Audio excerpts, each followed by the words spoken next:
IOCL అంటే Indian oil corporation limited company.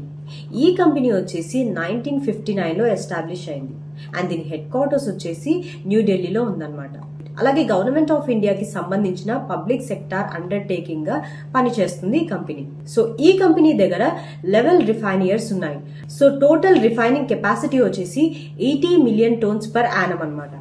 అంటే petrol, diesel, ఎల్పిజితో పాటు ఏవియేషన్ ఫ్యూయల్ అండ్ లిబ్రికెంట్స్ అంటే సర్వో బ్రాండ్ అన్నమాట. ఇందులో కూడా మ్యానుఫ్యాక్చర్ చేస్తుంది. మన ఇండియాలో 36,000 plus bunks plus 12,000 plus LPG distributors తో ఉన్న ఈ కంపెనీ మన భారతదేశంలో ఫ్యూయల్ బ్యాక్ బోన్ అని చెప్పుకోవచ్చు. అలాగే 16,000 కిలోమీటర్స్ దగ్గర crude and product pipe lines network గా పనిచేస్తుంది.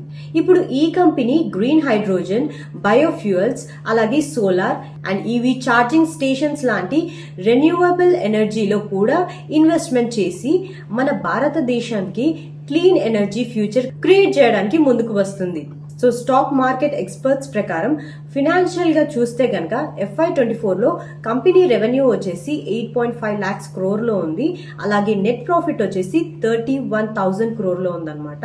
మార్కెట్ క్యాప్ వచ్చేసి 2.2 లాక్స్ క్రోర్ దగ్గర ఉంది. అండ్ స్టాక్ ఎక్స్చేంజ్ లో IOC అనే కోడ్ తో ట్రేడ్ అవుతుందని స్టాక్ మార్కెట్ ఎక్స్పర్ట్స్ చెప్తున్నారు. రెగ్యులర్ గా ఈ కంపెనీ వచ్చేసి Fortune 500 కంపెనీస్ లీస్ట్ లో టాప్ ప్లేస్ లో వస్తుందని అయితే స్టాక్ మార్కెట్ ఎక్స్పర్ట్స్ చెప్తున్నారు. సో ఓవరాల్ గా చూస్తే గనక ఇండియన్ ఆయిల్ కార్పొరేషన్ ఇండియాకి fuel supply back bone and future లో గ్రీన్ ఎనర్జీ లీడర్ గా మారడానికి ప్రిపేర్ అవుతుందని ఎక్స్పర్ట్స్ చెప్తున్నారు.